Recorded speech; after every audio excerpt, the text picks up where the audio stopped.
Good morning, all. It's Ali here. I'm already showing you a picture of this sort of retro like radio that I bought in John Lewis in Newbury last week. Well, it's very pretty, isn't it? I mean, sort of. It was the cheapest retro type radio I could get because a lot of them are really expensive just because, for the look of them. The insides are exactly the same as any other radio, but because everyone's into retro stuff, and also they look prettier, don't they, than some of the modern things.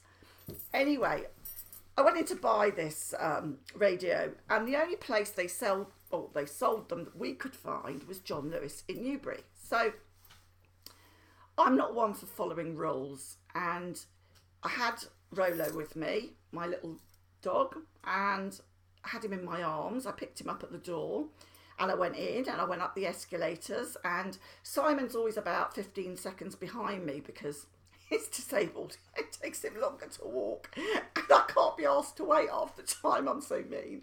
But anyway, he was behind me on the escalators, and he's not a rule breaker. I am.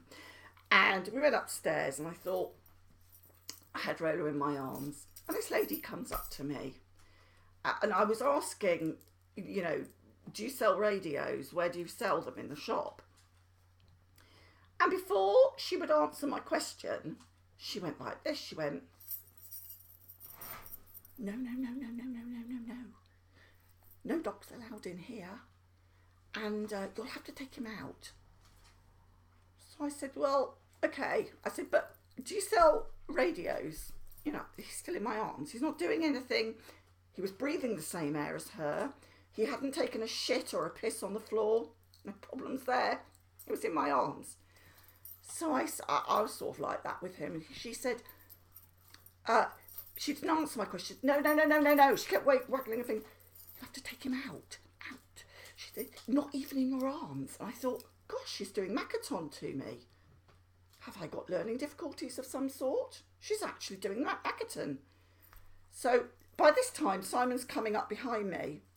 And he says, I'll take him. I'll take the dog. So I said, well, you're going to have to take the dog. I said, but before I give it to the dog to Simon, can you tell me, do you sell radios? Yes, she said, over here. But you'll have to take the dog out. I think I'd got the message by then. So I give the dog to Simon, and he goes out and down the stairs, sort of rolling his eyes, and I could hear him chuntering as if to say, she bloody well knew that would happen. And I go over to the radio section, and this assistant asks another boy in quite a condescending manner, actually, come here, she said, you get this lady sorted out. So we went and looked at radios. Now, the radios that are the nicest looking were £150. They were the Roberts make. But I got just the cheapest of the cheap that I could get, and that was still £39.50, if anyone's interested, for that little retro lightweight plastic thing. Whether or not Rolo likes it, I don't know. When we're out, I'll never know that. Whether or not he likes a particular radio station again, we're trying our local station on him, but I'm not sure. Maybe we'll go for Radio 2 or something, a little more sort of a bit classier, I don't know.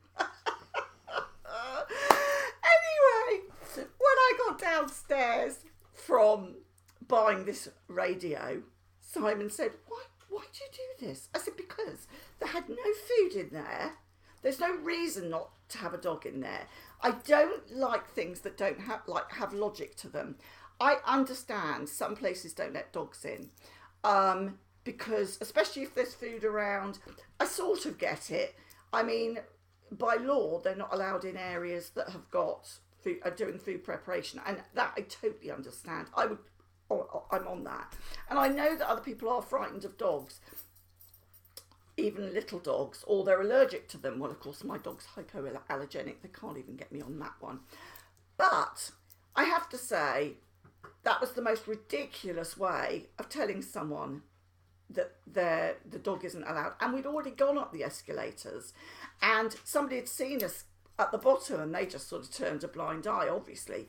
There are no signs on the door, but it's not logic. They're letting a blind dog, you know, one with a white stick and sunglasses, they'll let a dog in like that, yeah. I'm telling you, it's not logic. I mean, if there's no food around, they can't even use that argument, surely. I know their floors aren't carpeted or anything like that. They've got just plastic floors that can be wiped clean. Should an accident happen, you're more likely to have that from a child, aren't you? I mean, I would have thought so anyway. Because, you know, I remember my children, for instance, when they were potty training and that, having an accident in a shop, and people went, oh dear, never mind, don't worry, love, you know, and cleaned it up. But for a dog, no. Well, the whole thing just was hilarious. I mean, the way she, no, you can't go out. I mean, it was all done in signs. It was all very dramatic. Oh, it was too funny for words. I thought you'd enjoy that story.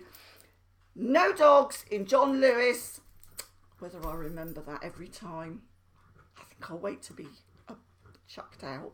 Just like I am at school, really. Wait to get chucked out of school. Following rules is so not my sort of thing. I'm a bit feral. Take care. Bye-bye.